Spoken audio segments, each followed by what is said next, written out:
Welcome to Next on the Tee with Chris Mascaro, the show where you get the inside access to the best minds in the game. Each week, Chris has the privilege of chatting with top instructors, legendary players, course architects, and industry insiders. If you're looking to improve your game, gain a new perspective, or just hear some incredible golf stories, you are indeed in the right place.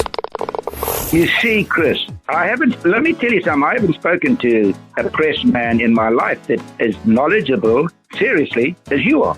Never. You do such a great job. It kind of makes me feel good all of a sudden. You do so much for the game. You're so kind to all of us that are out there in the game. You know, we need more people like you in the game of golf.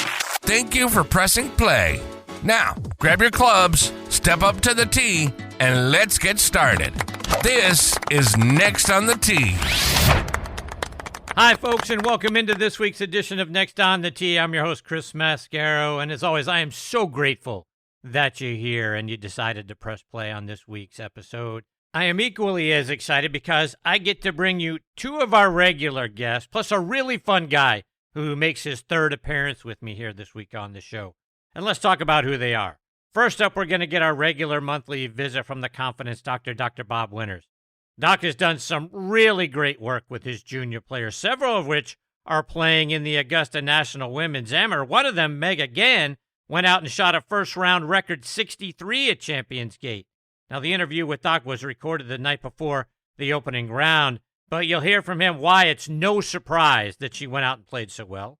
He also talks about several other of his junior players who are out there playing very well, winning tournaments left and right. You're going to hear all about those guys and gals as well. He's the best there is, folks. Remember his mantra, change your mind, change your game. Doc joins me here in just a few minutes. Following him, I'll get a return visit from the great Jay Delsing. Jay is one of the nicest and most positive people you'll run into or hear anywhere. He's right up there with our good friend Debbie O'Connell in that category. Jay has a new book about to come out. It is titled, You Wouldn't Believe Me If I Told You. It's one that I can't wait to get my hands on. You're going to hear some of the stories from that book tonight, including the time that he met Sean Connery out on the golf course. Connery then introduces him to Steven Spielberg and George Lucas. You'll hear about the Pro-Am that Jay played in with Steven Stills, some of the presidents that he's played with, and the time that he met a young Tiger Woods. I'm telling you, folks, you're going to love these stories, and you're going to love that book, and hearing them and the enthusiasm with which Jay tells them is outstanding. He joins me here in about 30 minutes. And then we'll round things out with our resident director of instruction, Tom Patry. TP had a little bit of a later engagement this week, so he goes from batting cleanup to hitting third. I get Tom's thoughts on the Houston Open and Minwoo Lee's first PGA Tour victory, and the extra payout that I think his caddy deserves for talking him out of what potentially could have been a disastrous decision that could have cost him the tournament. You'll get Tom's thoughts on that as well. And then we'll look ahead to the Masters. Tom's going to give us a foursome that he believes is going to be battling it out late into Sunday evening on the back nine. So a lot of great stuff in store for you over the next 90 minutes here on Next on the Tee. And as always, thank you all so much for tuning in and taking the journey with me again this week. Okay, before we get started, I want to give a shout out to our good friends over at the Pittsburgh Tribune-Review. TribLive.com is the leading news website for Western Pennsylvania with news around the clock. Pittsburgh Pro Sports coverage, a high school sports network, a podcast network, which you can find Next on the Tee on. So go out and bookmark TribLive.com or download the Trib Live app for free and stay up to date with all the news in Western Pennsylvania and this show. I also want to talk about our friends over at the Pittsburgh Brewing Company and Iron City Beer, a brand that I have loved my whole life and started drinking when I was 21 years old, of course. Whether you're a hacker or a scratcher, the secret to a successful day on the links is knowing when it's time to grab an iron, even if that means keeping it in the bag till the 19th hole. If it's been a while since you've reached for Pittsburgh staple beer, it's time to revisit Iron City. Thanks to their incredible new facility in Creighton, the best-tasting Iron City beer ever made is now available at a course near you. Iron City pairs well with any lie and sky and serves as a friendly reminder that there's always next round. Iron City Beer, best enjoyed while enjoying life. And folks, this year, get ready to experience the game like you've never experienced it before at the Keep. It's the brand new Bill Bergen and Reese Jones co-designed course up at Macklemore. Nestled high atop Lookout Mountain, the Keep offers breathtaking vistas that are even more spectacular in person than they are in the pictures and the videos. With its challenging layout and awe-inspiring views, every round there is an unforgettable adventure. Whether you're taking on the signature holes or just soaking in the scenery, the Keep is where your best golf meets nature's finest backdrop. So grab your clubs and join us up at Macklemore this year. The Keep is open for preview play, and it's waiting for you. But you gotta hurry now because spots and availability are filling up fast. So don't wait. Check out both courses, the Highlands and the Keep, for yourself online at themacklemore.com. And then do yourself and your buddies, or yourself and your family a solid by getting your spot reserved now. And experience distance and forgiveness all at once with the new QI35 driver from TaylorMade. QI35 is designed to give golfers more distance from more of the face while maintaining maximized forgiveness through high MOI designs. Whether you're looking for low spin and maximum workability, or easy launch and plenty of adjustability, it's available in low spin, core, and max models. QI35 also has a full assortment of fairway woods and rescues to deliver distance and forgiveness throughout the top end of your bag. Check them all out online at TaylorMadeGolf.com. All right, now back to help us kick off the month of April is the Confidence Doctor, Dr. Bob Winters. Dr. Bob has been a wonderful part of this show over the last 16 months. He's helped us think differently, play smarter when we get out on the golf course. You can find him down in Orlando at his Performance Enhancement Company. He is also the resident sports psychologist at the Ledbetter Golf Academy at Reunion Resort. Works with players ranging from junior golfers all the way up to all of the professional tours. He's recently become a board member of the NXXT Tour, which is a feeder tour to the Epson and LPGA tours.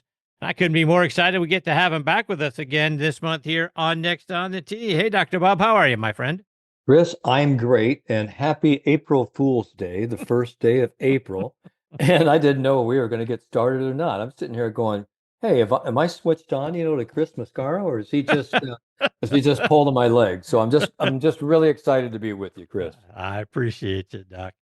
All right, so let's start this month's session looking ahead to this weekend's Augusta National Women's Amateur. You've got several players who you've worked with over the course of their careers playing in the tournament. Talk about who those players are and the work you've done with them. Well, we can go way back, maybe, 6-7 years ago, to having some unbelievable junior players, people by the name of Phoebe Brinker, who happens to be the niece, of one Susie Whaley, great friends. And Susie, being her aunt, has really sort of developed a great talent in Phoebe Brinker. And she went on to play, for Duke University. Had a all-American career, has won a lot of different things. And I started working with her, I think, when she was about 14, 15, she and her twin brother. And so, the Whaleys and the Brinkers are just great people. And I loved, them. And I've always loved, working with Phoebe, a really big hitter, really strong. I look for her, to really just go all the way this year. I do. She's got, Aunt Susie, I think, on the bag as her caddy. Yeah. How good can that be? And then another one, Megha Ganne, who played for Stanford. I had worked with her, had talked with her just a little bit. A great player. She's playing. I think this is her fifth, Augusta National Women's Amateur. I think Phoebe's fourth. And I also have a couple of others. Megha's just a great player. And she has burst onto the scene, a few years ago. I think she finished something like 6th or 7th in the U.S. Women's Open. And then I have a couple of international players who I've actually have developed ever since they were like little girls. One is Ariana Lau from Hong Kong, China. And she is like the Southeast Pacific 2023, 2024 champion. She's represented Hong Kong, China in, many of the world amateur games. This is her first visit to Augusta, to the National Women's Amateur Championship. So I look for Ari to do really well. And one I'm so excited, to be working with, and she's had just an unbelievable 2024, is Rianne Maliksi. And I just got news about an hour ago that Rianne has withdrawn from the tournament. She is the 2024 USGA Junior Girls Amateur Champion, but also the USGA Women's Amateur Champion. So she won both events this past year, but she's actually been dealing with sort of a muscle strain in her lower back. And as she was playing the Champions Retreat course today, the pain was just a little bit too uh, crucial for her, and she felt like she needed to sit down because she's going to pull out of a couple of events, but she has, an exemption into the U.S. Women's Open. So that's when, I will probably, be seeing her on U.S. soil next. But Rianne does a whole lot of great work. And here in the month of May, I'm going to be doing a lot of Zoom calls to Manila in the Philippines, where she comes from, because she has a foundation and she's helping a lot of junior players and their parents get, sort of a foothold on mental training and really what it takes to be not only a junior golfer, but what it takes to be a parent of a junior golfer. So we're going to be doing a nice series of mental game sessions for Rianne. So this week, I have, several players in the field. Rianne has to sit out. She couldn't even make the chairman's dinner tonight. Oh, I feel real bad because it's yeah. really hard for her to sit up. And she, I just, talked with her just a little bit ago. She said this bums her out, but she has to be smart and look at things in the long term, just not, short-term gratification. Because many times, athletes, when we say, okay, when you're hurt, okay, can you actually deal with the pain if it's a self-limiting injury? But when you're injured, that's when you play for the doctor and his treatment team. So she's going by her doctor's advisement, and I think that's, very, well deserved and well earned, and she needs to actually respond to that. And so she's going to spend her time recuperating here in about the next 2 to 3 weeks, and we'll see if we can't get her back out on the green fairways. But this tournament, Chris, as you know, and you will be there this week, correct? Yeah, that's right. I'll be there Saturday. Fantastic. Well, you're going to be there Saturday on the grounds of Augusta National. So you'll be there at, Augusta National. But these first couple of days, tomorrow and the next day, Wednesday and Thursday, they're playing Champions Retreat. And Champions Retreat is a wonderful facility just outside of Augusta. And it is made up of 3 nines. And all the legends, the Champions legends, Arnold Palmer, Jack Nicklaus, and Gary Player, have all, created, 9 holes. And the 9 holes, or the 18 holes that they're going to play, would be the Palmer and the Nicklaus, and that would be the Island course and the Bluffs. But it's amazing, that, when you take a look at the pictures. I have not been at Champions Retreat, but I have seen pictures, I've seen videos. It is absolutely gorgeous. It is an unbelievable venue. And I'm just so happy, that, all these lady amateurs, the best in the world, 72 of them, are there. And whoever wins this thing is going to be a well-deserved champion. Because I got to tell you, it's a unique format. They play 36 holes and then they make a cut. But then the Friday, everyone, I think all the participants, and I think that was according to Chairman Fred Ridley, everyone plays Augusta National on Friday, whether you make the cut or not. And then, the final groups, go off on Saturday, for the championship. And I just think this is just an unbelievable event. I was, really right there with it in the inaugural event in 2019. And one of my young ladies, came from the University of Arkansas. Her name was one Maria Fossey, who was in the final match with Jennifer Kupcho. And Maria shot 70, 70, and she shot 70 the final round, but she also just happened, to catch a firecracker in Jennifer, where Jennifer, I think, went something like 5 under over the last 6 or 7 holes. And I think she defeated Maria, by a couple of shots. So, kudos to Jennifer Kupcho, the inaugural champion. But we've had some great, great players, have won this thing. I mean, Rose Zhang and several others, Lottie Wood. There's been quite a few, great, great players who have actually won this tournament. So really excited. I've been, sort of part of it from the very beginning. And I'm really just really excited, to watch some of these girls play. I know I'll be watching it, tomorrow, live on the live broadcast on TV. So I'm going to be following very closely. And so I've got some vested interest in a lot of great players who I've had a chance to sort of, help develop along the way, be responsible a little bit, hopefully, for their success along the way. And they've had some big time success. So it's going to be a lot of fun. You're going to see a lot of great golf, Chris.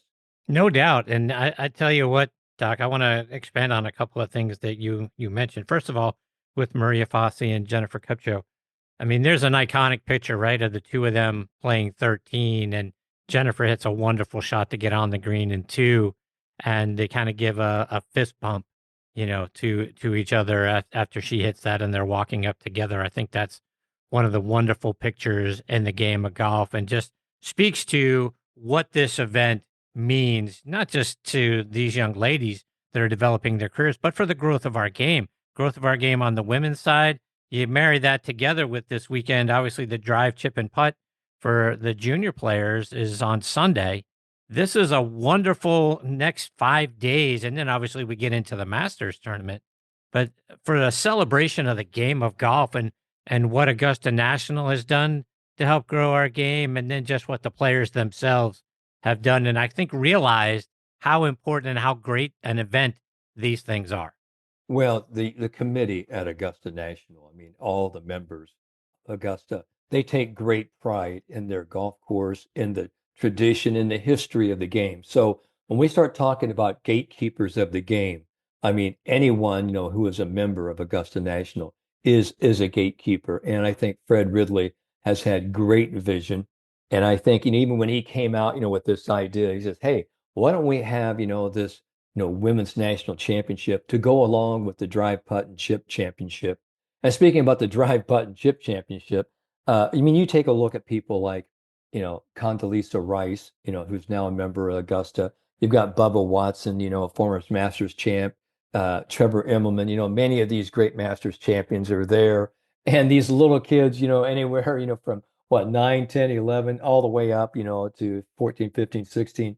I mean, they are giving their best, and that's really one of the great, spectacles in sport for me is to see the innocence, the exuberation, the intensity, the pressure, and the exhilaration after they make a putt or they hit a big drive, and everybody gets a hug. I mean, everybody gets, hey, well done, because even if you just make it through, Magnolia Lane, and you get the chance to participate in the, drive, putt, and chip contest.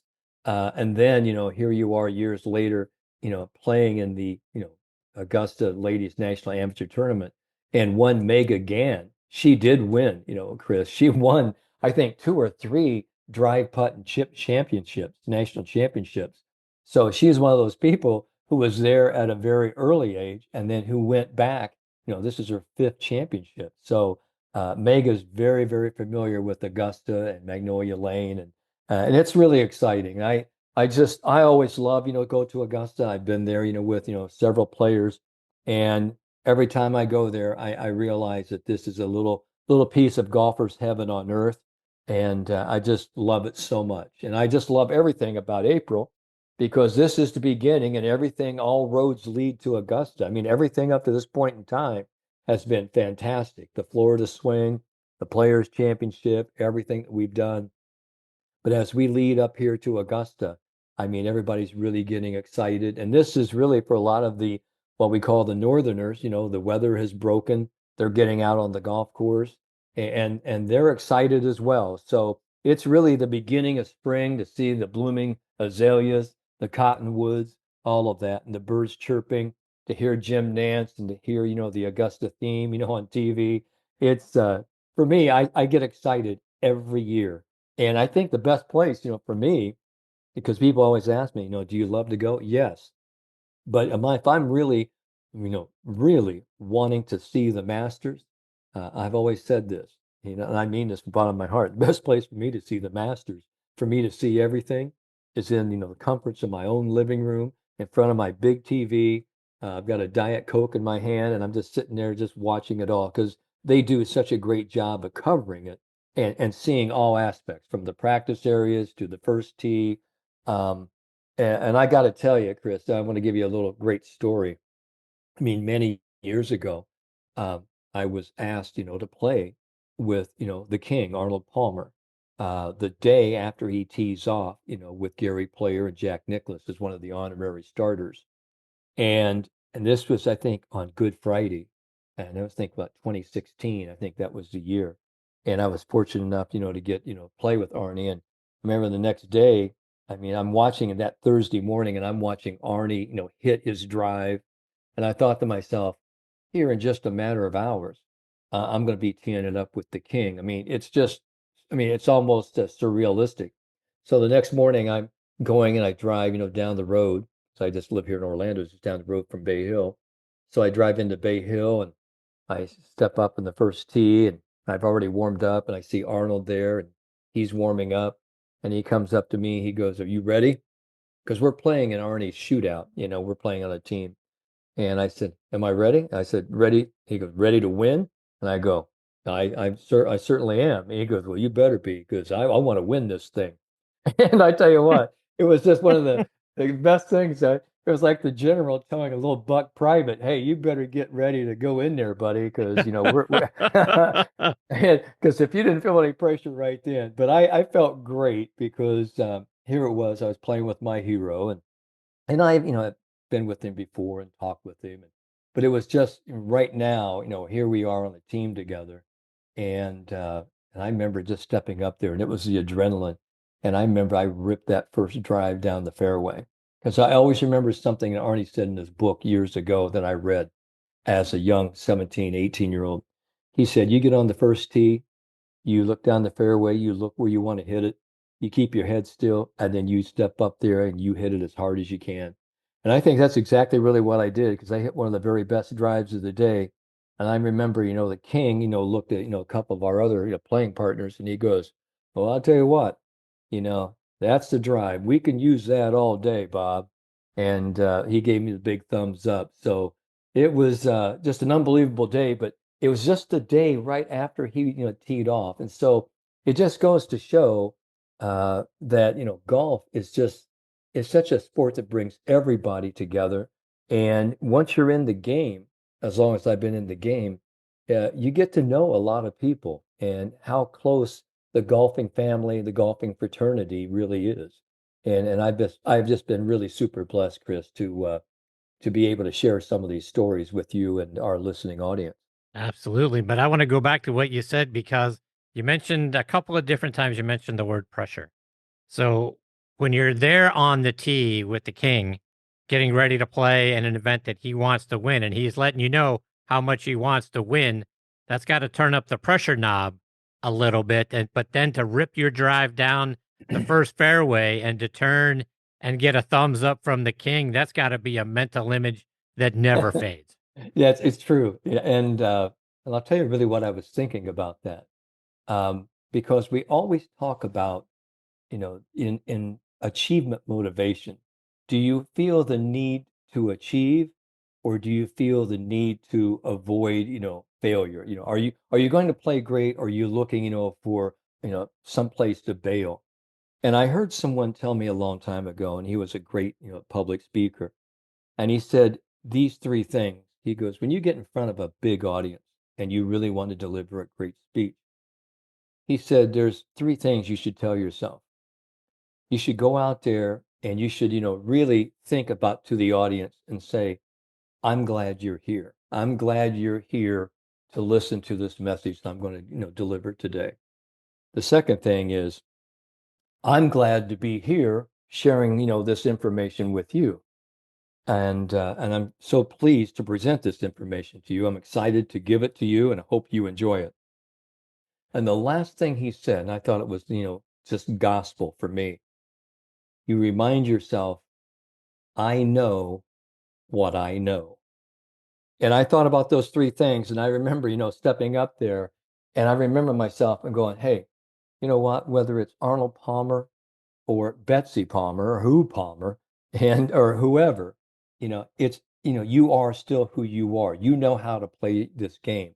You know what you know. So step up there and show him, that that you're worthy to be on his team." So that's kind of how I really took it. So instead of pressure, I looked at it sort of as this great opportunity, this challenge to perform. Because we always talk about people working really hard, practicing really hard, but really, in the final analysis, you've got to put it on the line. It's like the show must go on, the old vaudevillian, aspect. The show must go on, whether you're sick, not feeling well, or whatever. And you just got to get the job done. And when I hear people talk about, oh, I've got to get everything just right, I got to get everything just perfect, that's really not really what great, golfers do. I mean, just a few weeks ago at the Valspar, Victor Hovland comes off, what, a year and a half not winning, and he keeps telling people, I'm not even playing my best golf. I'm just out there trying to find a swing.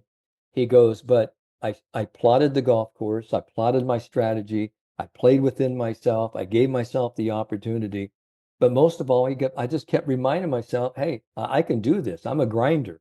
And he ends up, hoisting the trophy. So it was pretty much kind of, I felt like the same thing all during that day. Was it pressure?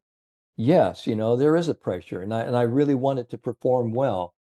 But in that moment, in those 10, 15 seconds of me stepping into the shot, I have to be able to say, I know what I know.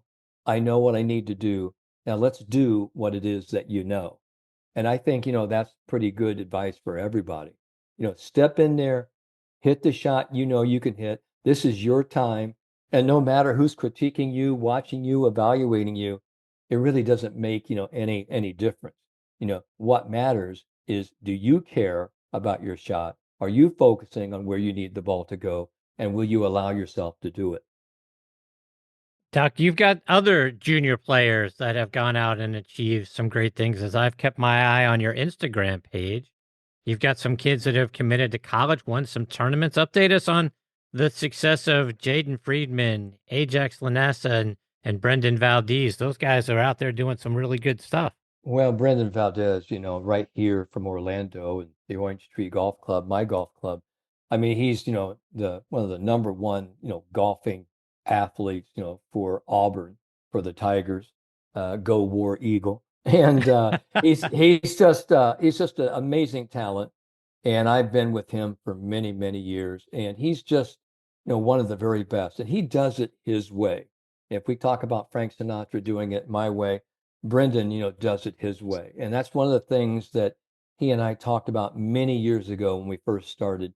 He said, a lot of people are trying to change me and they want to change my swing and do this.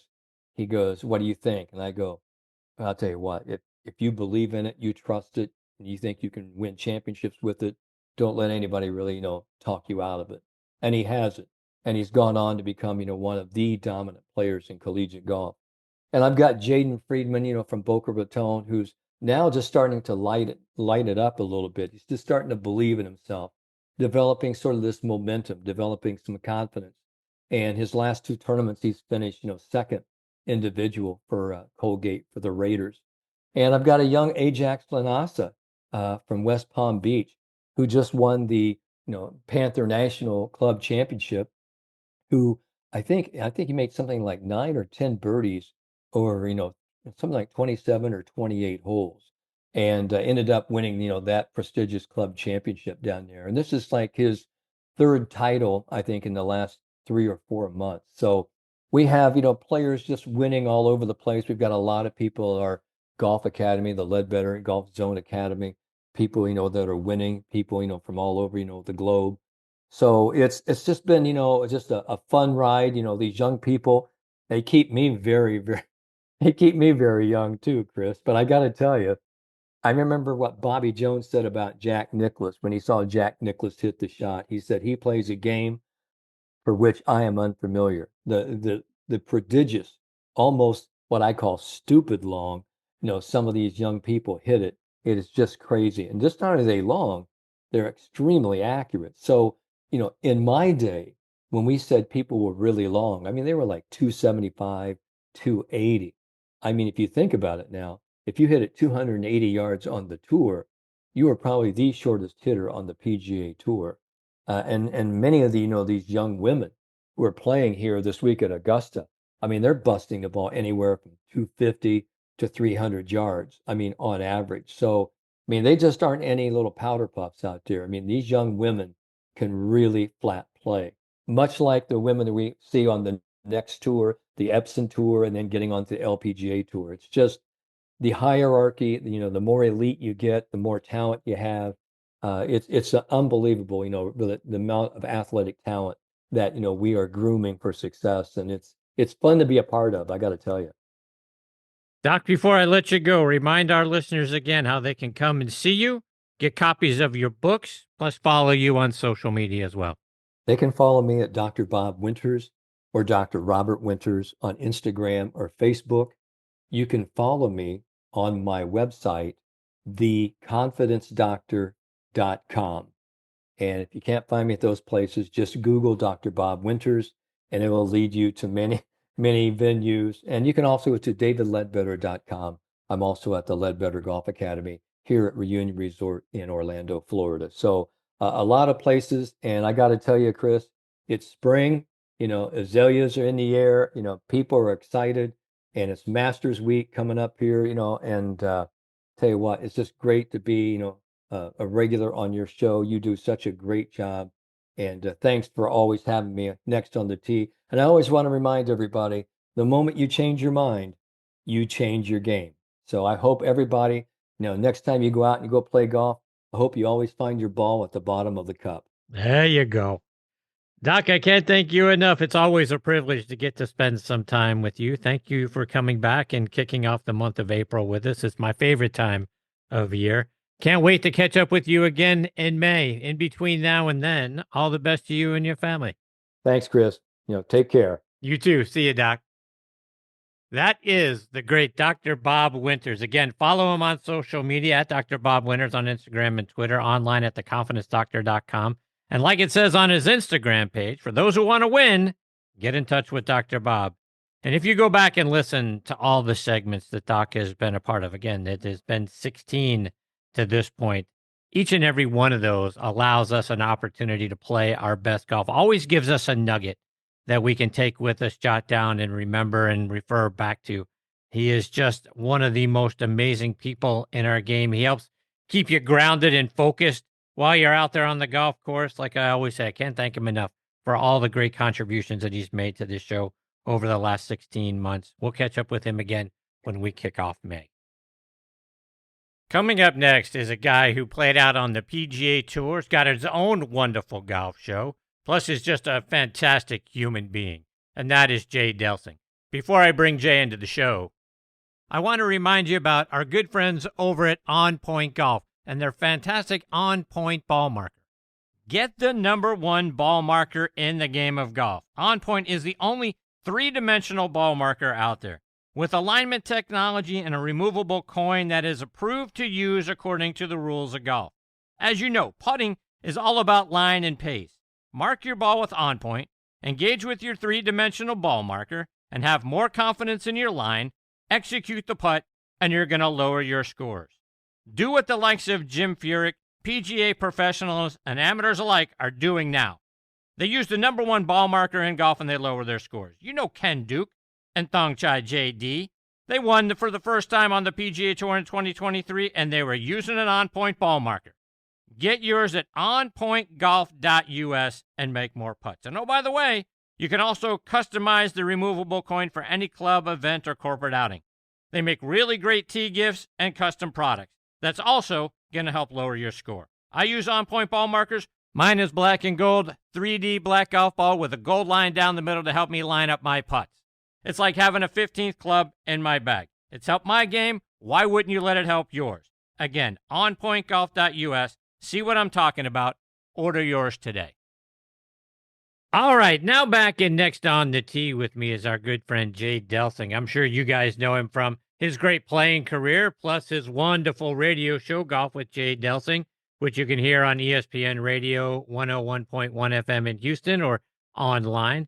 Let me remind you about his background. He's from St. Louis, Missouri, was a tremendous junior player in his own right, reached the quarterfinals of the U.S. Junior Championship in 1978, played his college golf at UCLA alongside of Corey Pavin, Steve Pate, Tom Pernice Jr., and Duffy Waldorf. Led it all 4 years he was there from 1979 to 83.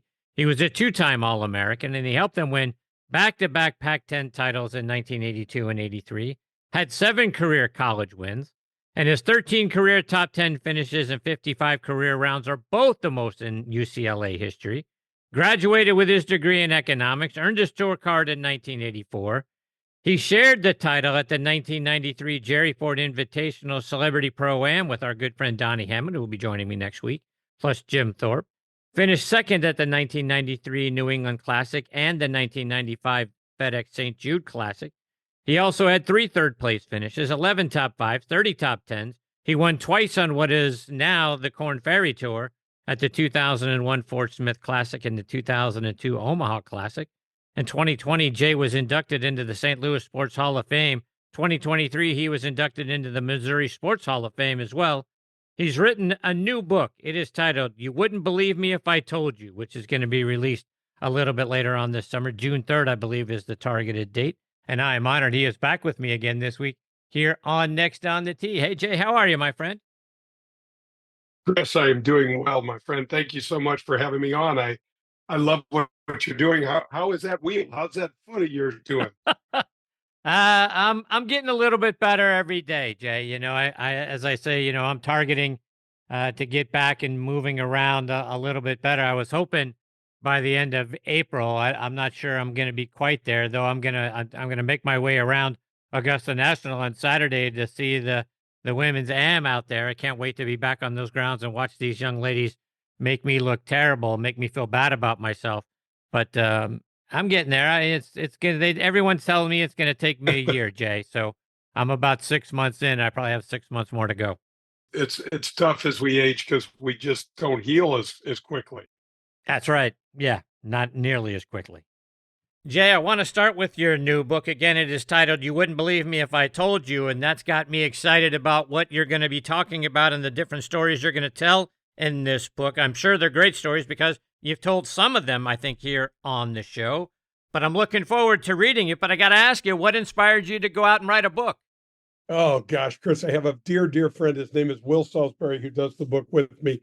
And he asked me for probably 3 years. We became friends and you know, having a drink or two, a story would come out and we would just talk. And he said, you should really write a book. And I just kind of, oh gosh, just laughed it off. But he didn't. And he just kept asking. And finally, I'm like, I don't know. I just, it wasn't anything that I ever thought I would do. And I just came around to his relentless pursuit, so to speak. And we just went after it. And it was really a fun process, Chris. I'd be lying if I didn't say it was a long process. We started in September of October of 23. And, it just humbled me and made me feel more grateful for the game of golf and for the experiences that the game has provided for me and my family. Things could have gone a lot of different ways, buddy, and it broke really good for me. I have 4 daughters who have been recipients of that good fortune, and none of the kids that I grew up in the sandlot with got to play golf with presidents and got to do some of the things that I got to do. So I thought I'd kind of put these stories down. Really, Chris, having 4 daughters and knowing that I missed significant things in their lives that I wish I hadn't missed was the final straw that made me think, a friend of mine said, you should probably consider this. This would be something that your daughters might really cherish one day. And I thought, I didn't really think of that. And so that was kind of the real reason.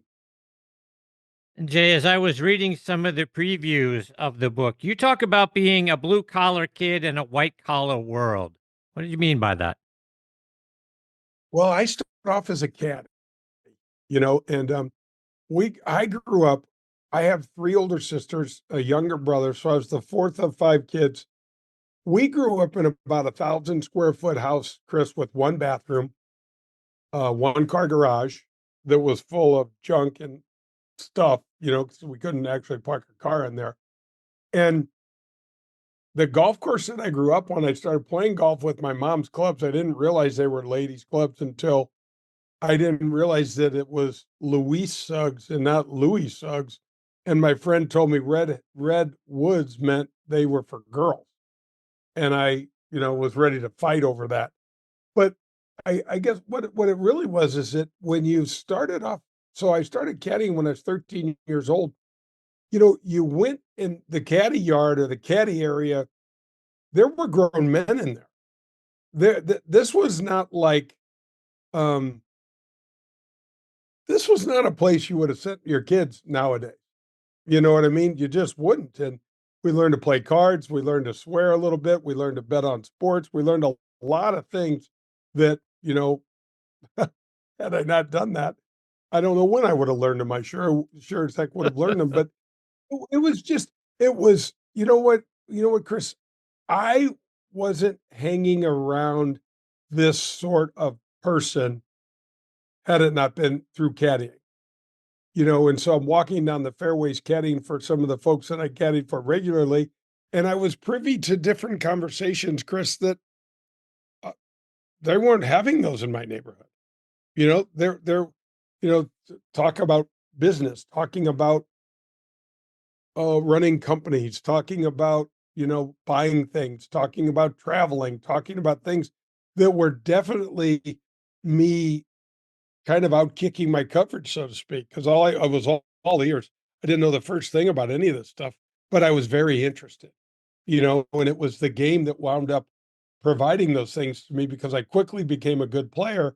And you know what it's like when you caddy and the folks that you're caddying for realize that you play better than them. They're like, could you show me how to do that or show me how you do that? And I'm like, well, I don't really know how I do it, but I can certainly do it.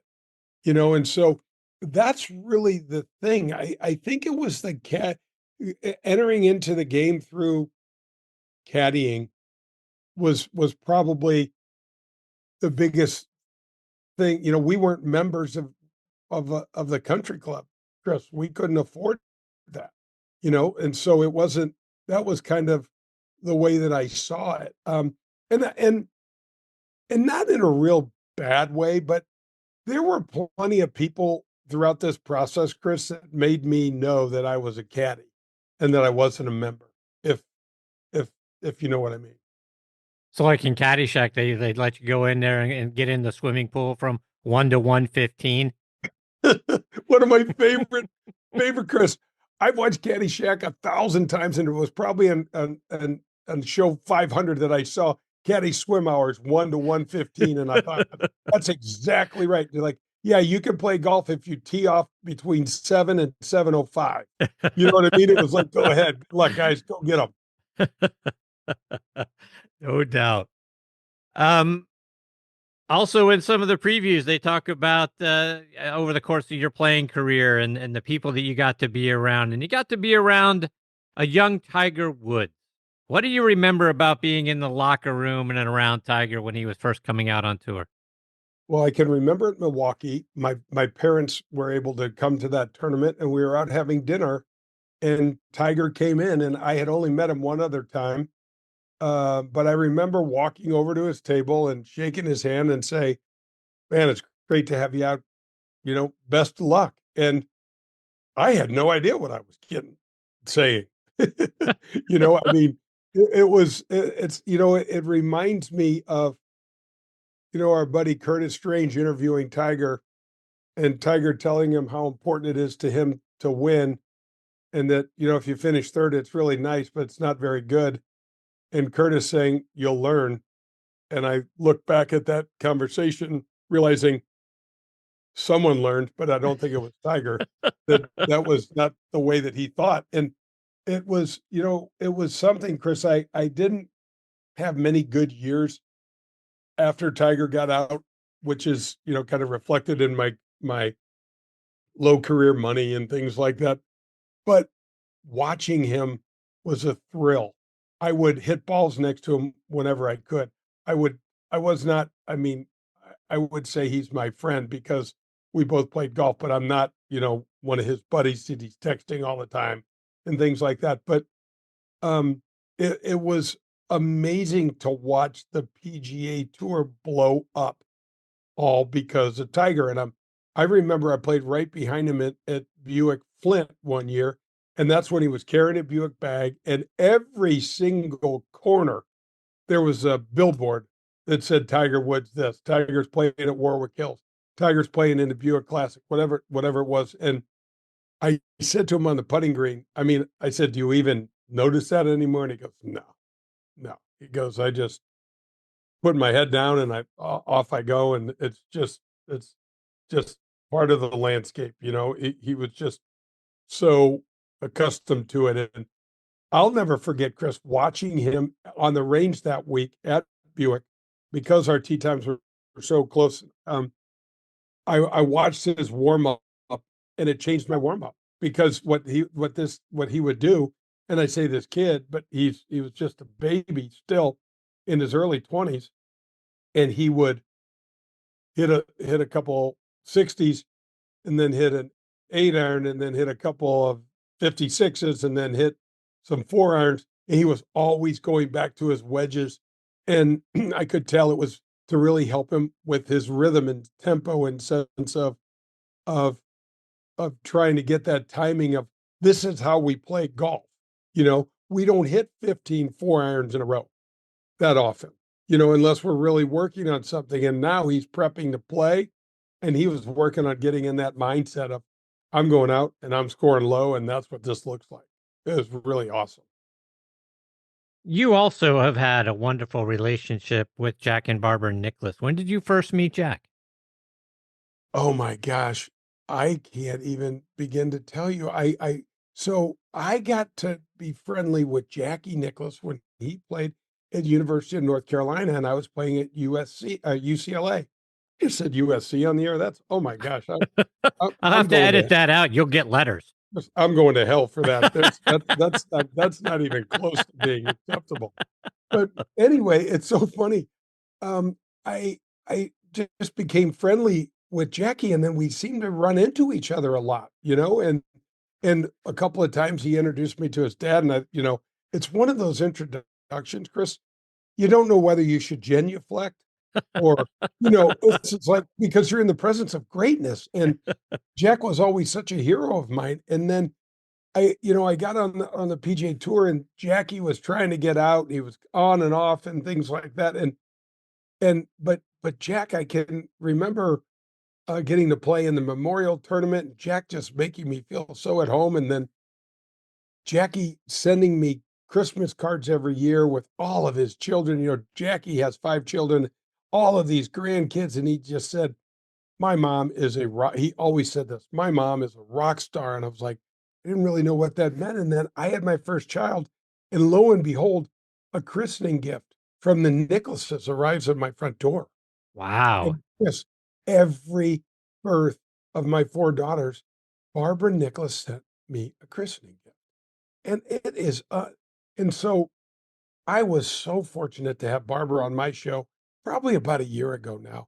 And I was as nervous getting to talk to this special woman as anybody. And I've had some neat, Jack's been on there, and Wayne Gretzky, and, Vince Gill and Jim Nantz, and some of the other wonderful, wonderful people, Tom Watson, David Faraday, the guys I've had on the show. But Barbara, she's the first lady of golf. And I was bestowed this honor of being the honorary chairman of the Play Yellow Association there in St. Louis, where I live, and I work alongside the folks at Children's Miracle Network, and they just are wonderful people. We raised a lot of money for our 2 local children's hospitals there in St. Louis. But in order to even have this, Jack and Barbara started this Play Yellow, and they've raised, Chris, it's ridiculous, but I think they started it in 2004, but they've raised some crazy number, like over $300 million with this Play Yellow thing, just the 2 of them, with that, and how that whole initiative had started. And so that's kind of the story. Then, we have this PGA Tour Champions event in St. Louis. It started off as the Ascension Charity Classic, and now it's called the Stiefel Charity Classic. And Jack was one of our first people to come in, and he sticks his hand out. Jay, how you doing? Are you still playing? He asked me 4 or 5 questions before I even said, holy cow, Jack, welcome to St. Louis. Thank you so much for coming. So I've just been, Chris, the title of the book says it all. Yeah, this conversation's happening. This situation is real. And there's one thing that doesn't belong, and it's me. It's like, how the hell did I get in there? I mean, Chris, one of my favorite stories in the book is I'm in L, and I don't know if we have time for this. If we don't, For I sure. can. So, Chris, my parents dropped me off at the curb at Lambert St. Louis Airport. I've got my golf clubs, and I've got a suitcase that you can fit a couple pair of shoes in and a couple pair of pants. That's all I have. I go out to Los Angeles. I don't know anyone in Los Angeles. I've met Eddie Merens once, and I'm getting picked up by an assistant coach who drops me off at my housing. I am living on the 9th tee of the Bel Air Country Club in Lana Turner's old home, a house I told you was 1,000. This is all in the book. My house was 1,000 square feet, Chris. This house, I don't know how many square feet it was, but it looked like it was as big as my high school. Right now, that house is on the market. You can check it out. It's 555 Perugia Way. It's in Bel Air, and it's on the market for $30 million. Oh, my. I live there. This gentleman that picks me up, and LA is a mildly terrifying airport. I don't know if LAX is not the friendliest place. There's all sorts of languages being spoken, and I'm this hillbilly from North St. Louis County. Now I check into this home where the woman is not even home. I get a key. I have instructions, but I'm like, what am I doing? Anyway, 2 days later, Eddie Merens says, why don't you come on up and you can hit some putts on the putting green at Bel Air Country Club. And Bel Air at the time did not have a driving range. So I was like, this is cool.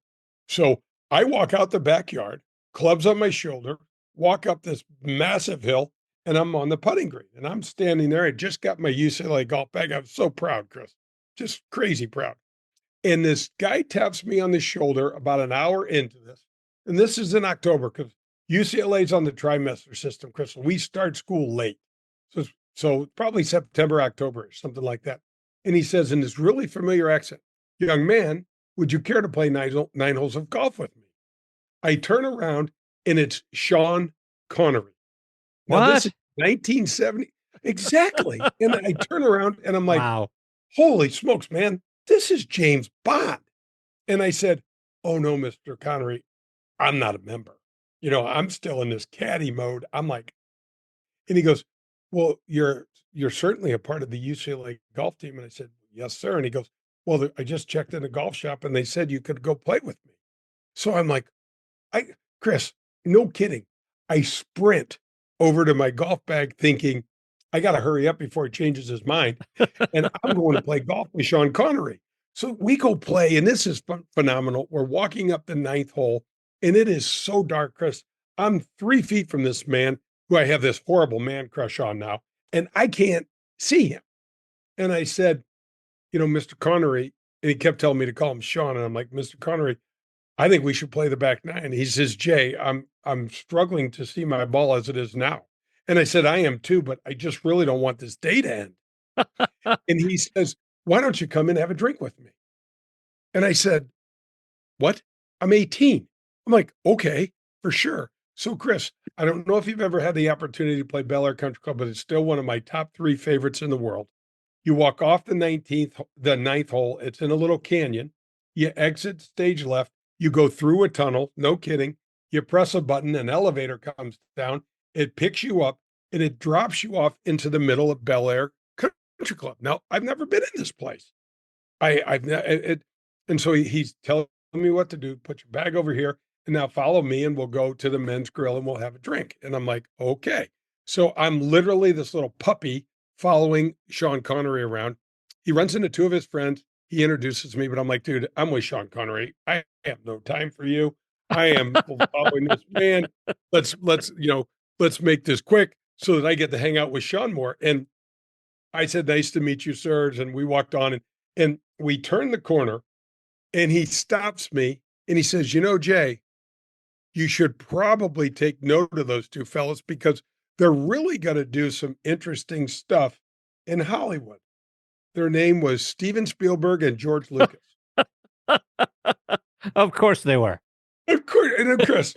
So one of the cool things that we did with the book was that when, and David, we had Jack Nicklaus, right? David Faraday wrote the introduction and Jack Nicklaus, for some reason, decided, yes, he'd write the foreword for me. But when I met someone we kind of did a brief little bio, and so the chapter on Sean Connery is called "The Name's Delsing," J. Delsing. And when I first meet Sean Connery, we say Sean Connery, born in Edinburgh, Scotland, 6'3", 165 pounds, 1953, Mr. Universe contestant, one Oscar win.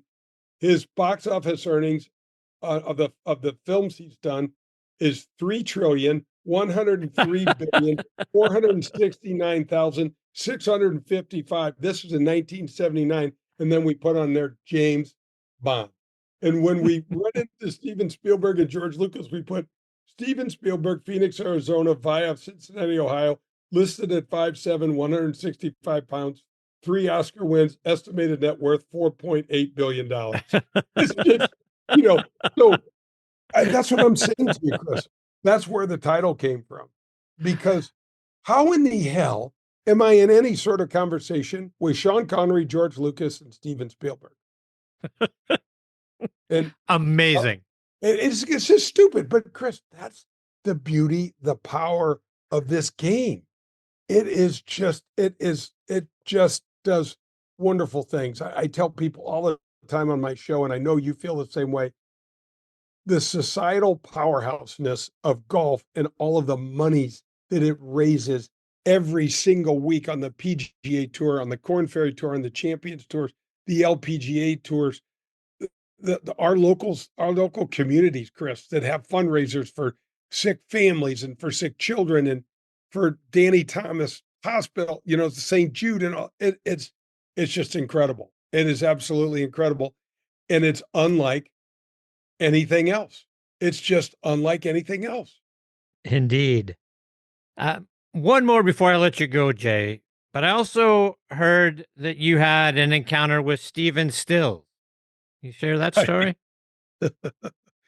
So I did. So, Chris, there was this event called Fairway to Heaven, and I believe they only had it 2 years.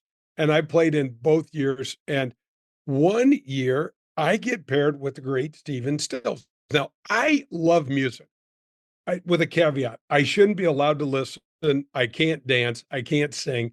I've been trying to learn the guitar for about a year, and my handicap is probably 75. I'm terrible. It is hard. But I love music, and I love to listen to it. And so we get out, and we're playing in Las Vegas at the TPC at Summerlin. And Chris, on the par threes, they have instruments. And so we're playing with, we have myself, Stephen Stills, and then we have 3 amateur. And we get on, I think we're off the back 9 first. And we get to like number 14, and there's all this equipment on this. And I'm like, but they've got electric guitars. They found somehow, got power out there. And Stephen Stills is just this laid back guy. And he says, "What do you want to hear? Love the One You're With or Southern Cross?" And I'm like, what is happening? So he goes, "Let's do Southern Cross. I'll do Southern Cross now. We'll do Love the One You're With on the back 9. And he starts playing the song, and, when you're down and confused. And I'm like, oh my gosh, what the heck? And then we get about, I don't know. He and I were hitting it off, and I was asking him questions, traveling on the road. And he pulls out this jar of white substance out of it. It's like a peanut butter jar. And asked me if I'd like a little cocaine. And I'm like, I'm good. Out of a peanut butter jar size. I don't know how to do drugs. I don't know how to hit 5 irons. I'm learning, but it wasn't like any. It was like, would you care for any? And I was like, no, I'm good. I'm okay. But it was, it was just stuff like that. Chris, it happened, and I have no idea how it happened. And what am I doing playing? What am I doing in a room with Stephen Stills? Or how did I spend 4.5, 5 hours with someone who's in the Rock and Roll Hall of Fame like that? Amazing. It's Absolutely. golf, right? Amazing. We're such lucky folks, man. I know I sure am. I know you feel the same way. Jay, before I let you go, let our listeners know. How can they stay up to date with you? Listen to your show, by the way. Get a copy of this book because I think we're all dying to start reading it right now. And then also follow you on social media. Oh, thank you. Well, everything is basically at Jay Delsing. I have probably my strongest following on LinkedIn. So just, I guess they don't call them friend requests, but something. I'm not sure how that all works. But if you send me an email, I'll respond back to you on LinkedIn. The book is called "You Wouldn't Believe Me If I Told You." It's found on. You can get it now if you like on Mascot Books. Amplified Publishing is the folks that published this book for me, and um, yeah, I just really appreciate you you inviting me. Your social media posts are part of my weekly smile that you put on my face by how cheery you are and how genuine you are, and I just appreciate you having me on the show, and I love your show, and congratulations on all your hard work. You win all these awards, and we're all trying to strive to try to keep up with you or try to learn from you. And my show is called Golf with Jay Delsing. You can find it on Spotify or Apple or my website, jdelsinggolf.com. But anyway, that's a lot of Delsing talk, man. It's time for me to probably go. Jay, you're awesome, my friend. I can't thank you enough for taking time out of your week to come back and be a part of the show. You always make me smile and laugh an awful lot in your amazing life. I can't wait to read this book and then have you. I've got pages and notes that we didn't get to, so I hope you'll come back and spend some more time with me real soon. Chris, anytime you have me, I'll come on, and I love your work, and I love how positive it is. We both share that. Indeed. This is a nice way for people to forget about all the other stuff that's on TV and some of the other areas. We can enjoy ourselves and live on the sunny side of the street for a minute. Yeah, there you go. I always say, sit back, relax, let us take your mind off everything else going on in your life for the next couple of hours. And I with you as a guest on this show, nothing could be more true than that. Thank you. Take care, Jay. All the best to you and your family. We'll catch up soon. Same with you, buddy. Heal well. Thank you, buddy. We're gonna have a race before too long. It'll take us probably a week and a half. Yeah, we'll run a 2-day 100. Thanks, pal. Take care. See you, Jay. Bye-bye. That is the great Jay Delsing, folks. Again, jdelsinggolf.com. Again, his show is Golf with Jay Delsing. Like you heard, you can get it on Spotify pretty much everywhere you go online. It's available as a podcast. And this book is going to be one of the great reads of 2025. You wouldn't believe me if I told you. I didn't believe it when I was looking at some of the preview of what's in the book. And then to hear him tell the stories and elaborate on them, they're just absolutely fascinating. The people that Jay has been around and got to spend some time with. I can't wait to get my hands on a copy of this book and hear more of the stories. I believe there's some stories in there about former President George H.W. Bush and Barbara Bush and time he was flew on Air Bear with Mr. Nicholas. I can't wait to read that one. So much great stuff. And like I said, I've got 2 other pages of notes here to get into with Jay. So one segment is definitely not enough with him. So hopefully we get the privilege of catching up with Jay here over the next couple of weeks. Okay, coming up next is going to be our resident director of instruction, Tom Patry, TP. Had some things going on this week, so instead of leading off, he's batting third. But before I bring him into the show, I want to remind you about our friends over at 2 Under. 2 Under men's performance briefs are the unofficial underwear of the PGA, Ryder Cup, and President's Cup teams, and are sold in over 3,000 golf pro shops and golf specialty retailers nationwide. Ricky Fowler is their global ambassador, and over 50 other PGA, Korn Ferry, and Champions Tour players wear them. Just to mention a few, they are David Toms, Jerry Kelly, Justin Thomas, William McGirt, Scott McCarron, and Chris DeMarco. The Joey Pouch technology provides the ultimate male asset management, delivering maximum comfort from the tee box to the boardroom to the bedroom. Go to 2under.com to check out the bundle specials that offer substantial discounts for being a Next on the Tee listener. That's the number 2, UNDR.com. 2 Under, performance in your pants. I also want to remind you about our wonderful friends over at Squares Golf. Before I bring him into the show, let's talk about our friends over at Squares Golf. And folks, do you sway and you're off balance in your golf swing? You know what? It could be your shoes. A golf shoe needs structure to provide stability and reduce sway. How can you tell if your shoes lack structure and are hurting your game? If you can hold your shoes by the toe and heel and twist it, toss it. Squares was designed for the perfect balance of structure and comfort. Isn't it time you tried Squares? Try the new Speedbolt at squares.com. That's SQAIRZ.com. Sure, this is golf, but so is this. And this. And this is definitely golf. And so is this. Hey, that's not golf. Oh, wait, yeah, it is. And no matter what your golf is, you're gonna need a store. No, a superstore. A place to get fit for a new club and walk out with it the same day. A place to find the perfect fit. A place to do whatever this is. Because this is golf. And this is Golf's Superstore. All right. Now back and next on the tee with me is our resident director of instruction, Tom Patry. It's springtime out there, folks. Tom's waiting to help you play your best golf in 2025. You can find him, of course, down at Twin Eagles Golf Club in Naples, Florida. But if you can't get down there, don't worry. You can book lessons with him through the V1 video app. Send him videos of your golf swing. He's going to help you no matter where you are in the world. You can also check out TP on his website, tompatry.com, or on Instagram at Tom Patry Golf, where he's taking your questions each morning on Instagram Live. Plus, he's got so many wonderful guests that have been joining him. Damon Hack and Jimmy Roberts not all that long ago. And then just recently, our wonderful friend Bob Ford came and spent some time with TP. So be sure to follow him. Check out his page every morning. And it's always a huge honor to say that he is back with me this week here on Next on the Tee. Hey, TP, how are you, my friend?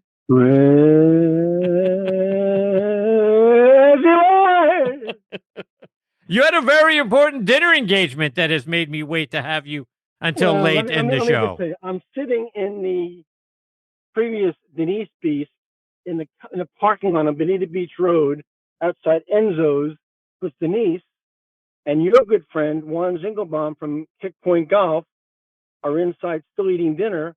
I left the dinner table and I'm sitting in the car in the parking lot to talk to your happy ass. At least you've got your priorities set straight. I appreciate that. Absolutely, I do. But Juan from Kick Point says to say hi and give you his best. Please give my best right back to him.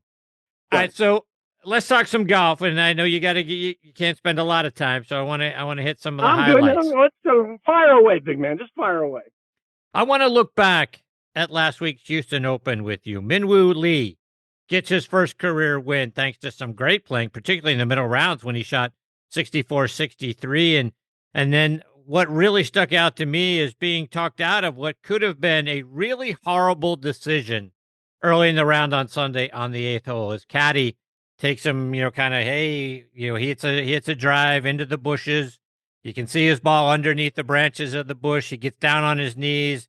He's contemplating hitting it from his knees, through the trees and trying to get it back out onto the fairway. And his caddy's like, I don't see the advantage of this. I think we should just take a drop here, hit a shot out of these trees after the drop. Let's try to make 5 because it's a par 5. Perhaps we can get on the green, get up and down. Maybe we can make 5. And guess what? That's exactly what happens. But he wins. He ends up holding on, winning by a stroke over Scotty Scheffler, amongst others. I think the caddy gets a little higher share of the funds, Tom, for saving him from what could have been a disastrous decision, and he gets his first win. Yeah, Chris, I think in every round of golf in on that level, and even in major amateur golf, college golf, I always tell my players there are 3 or 4 junctures in every round when you have to make a decision that will change the whole complexion of the round of golf. And sometimes bogey's a great score, man. Sometimes bogey is a great score. And you have to be disciplined enough to say, you know what, I've hit this ball out of position. How do I minimize the damage here? And we've seen guys take chances and not work out very well. So that caddy does deserve a little extra jingle for that decision and keeping that player in check. But Minwoo has always been, to me, a great follow. His social media stuff is awesome. He's obviously a very talented dude. And I was that was a happy win in the Tom Patry world. I was really happy that he pulled that off. Yeah, me too. I was also happy for Gary Woodland, who finished tied for second with Scotty. Yeah, Woodland absolutely. gets a final round 62 to get all the Absolutely. way up there into that position after all he's been through, Tom, with the Oh my God. tumor and the brain. And I thought it was awesome. I can't even imagine what the last 2 years of his life have been like. I mean, just, I don't think anybody can really imagine. I mean, we read about it, we hear him speak about it, we hear his family speak about it, but there was a good chance that Gary Woodland isn't with us today, and not only is he with us, but now he's playing great golf again. And his perspective on the whole thing is just, it's pretty inspiring. Scotty also played really well. He shot rounds of 62 and 63 in the second and fourth rounds. I'd say he's ready to try to defend his Masters title and win for the third time in 4 years, something only Jack has done. Tiger won 3 times over the span of 5 years. Is Scotty your favorite to win? Looking ahead to next week, who do you like? So looking ahead to next week, TP, is Scotty your favorite to win? Who do you like? I was originally going to say Mascaro until he had the ankle operation. Myself, I thought Mascaro had a great. I was certainly climbing up the world golf rankings. There's no doubt. Absolutely, no doubt. But since you're injured, and Scotty obviously is playing golf and seems to be peaking at the right time. And I'm not a fan of this guy necessarily, but I think I have a funny feeling about Rory this year. I have a funny feeling. I really do. I've never said that before, and I've never believed that was his place, but that's my pick. That would certainly be a storybook win, right? I mean, you just look at the year he's put together, right? He won at the Players. Early this year, he wins at Pebble. So you're going to go, then you go to Augusta. You not only complete the career Grand Slam, you win the Masters. So you win the Masters, you win at Pebble Beach, and you win at TPC Sawgrass. I think you hand him the Player of the Year award right then. Well, it certainly would give him a pretty substantial lead in that situation. I just got a funny feeling about Rory. That's all. And no knock on Scotty. I mean, God, it could easily happen. Chris, Augusta's a place where some funny people have turned up to win too. So who knows? But I'm going to tell you, I'm going to stick with my Rory comment. All right. So tell me, what is the key to Rory winning? Because if you look back over the last few years, I mean, he's missed 2 of the last 4 cuts, but he seems to struggle obviously in the first 2 rounds, and it's easy to say, well, just play well in the first 2 rounds.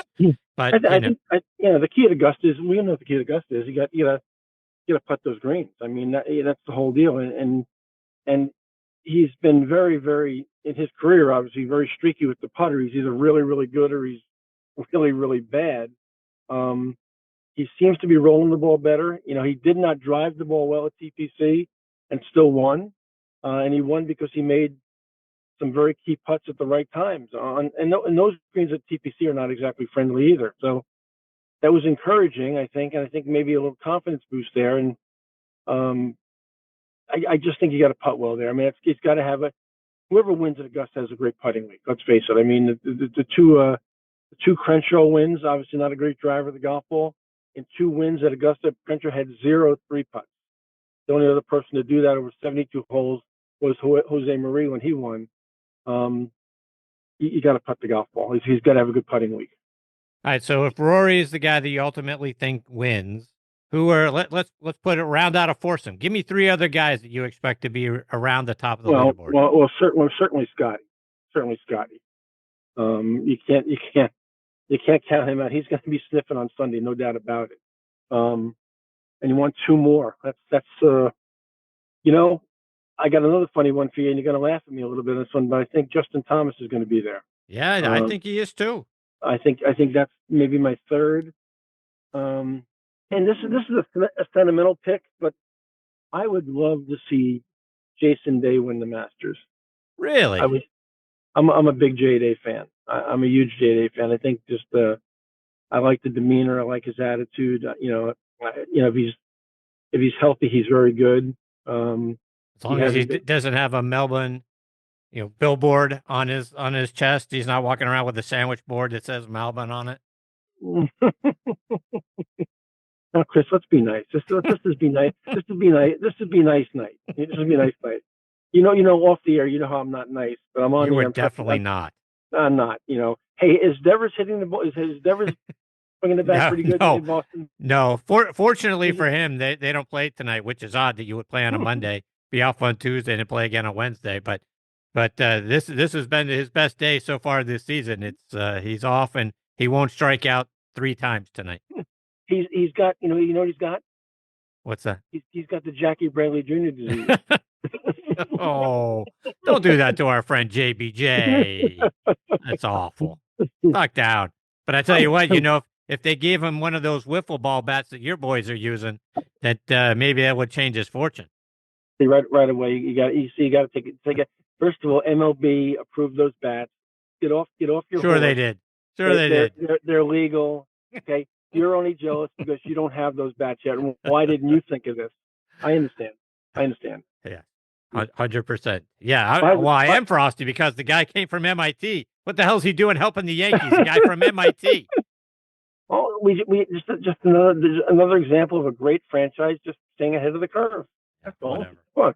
No time. I know No time. Before I let you go, you continue to have some great guests on your Instagram live show. We've talked about how Damon Hack and Jimmy Roberts have been on recently, and then I had the pleasure of tuning in and finding our wonderful friend, Mr. Bob Ford, joined you a couple of days ago. Talk about Mr. Ford in your conversation, and maybe who else you've got coming up. Well, you missed one. I had Chris Cuomo on too, which was interesting. And this is why social media is so interesting and podcast is so interesting to me. I don't know and have never met personally Chris Cuomo in my life. And obviously he's got a lot of accolades as a teacher, and he's taught some and coached some, the best players in the world, including Tiger. And I saw something he posted on Instagram. I made a comment. He messaged me back. We started going back and forth a little bit. I asked him to come on. He said, sure, why not? I mean, where else does that happen? When two people who don't know each other at all in the business and really are not connected in any way, shape, or form, the next thing you know, he's on the show. But as far as Mr. Ford is concerned, Chris, we've been friends. Oh my God, we've been friends since 1984. We played the South African tour that same winter together. That's when I first met Bob. And Bob became even more friendly with me through a mutual friend, Jack Druga, who just retired as the head professional in Shinnecock Hills. And Jack was actually on this morning. But Bob Ford is, and you've had him on, Chris. You know the gig. He's a class act. He's the consummate PGA professional. He's held 2 iconic jobs at the same time in Oakmont and Seminole. He's played in 13 majors, 12 Champions Tour majors, senior majors rather. He's won everything there is to win as a club professional, PGA Cup player. Ran 2 incredible operations at both of those great clubs.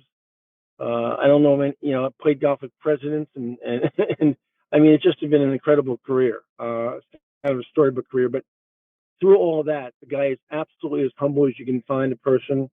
He has helped more people in this business behind the scenes than anybody I've known in my career. And he's always available when you need his help. He's been a tremendous help to me in my career. They don't get any better than Bob Ford. No, they do not. Tom, before I let you run, remind everybody how we can stay up to date with you, certainly on the Instagram Live thing, how they can tune in every morning, about what time can they start tuning in to watch you and all the wonderful guests that you bring on. Thanks, Chris. I'm doing that Instagram almost every morning, right at 8 o'clock, basically, with exception. And people can tune in. Just Instagram Live. If they follow me on Instagram, you'll see me go live and just click in. I ask people to invite people in if they want to opt in and talk to me live on. They're welcome to do that. They can email me at tpatriot@mindspring.com with their questions, comments, or concerns, and just I'll address their question the following morning after I get their question. But as far as following me, all the normal social media places, and the best place to hear me though is on Tuesdays, on every other Tuesday on Next on the Tee, with the greatest podcast host on the planet, in the universe, in the universes, Mr. Chris Mascaro. Thank you very much, ladies and gentlemen. No, thank you, Tom No, Patry. thank you very much. No, thank you very much, Dr. Oswald. Yeah, thank you. No, thank you, sir. Tom, say hello to everybody. Most importantly, to Mrs. Patry for me, and I look forward to catching up with you again in a couple of weeks. Chrissy boy, you're the best pal. Thanks for taking me on here late tonight. I had to defer to a later time tonight. Jay Delsing, I listened to the end of that conversation. He's a great dude, man. We played against each other a little bit in college. I haven't seen Jay forever. That was a wonderful interview you did there. He's a great act, man. He's awesome. Yes, he is. He is awesome. And so are you. Take care, Thanks, my friend. pal. I look forward to catching up with you again soon. See you, buddy. Bye-bye. See you, Tom.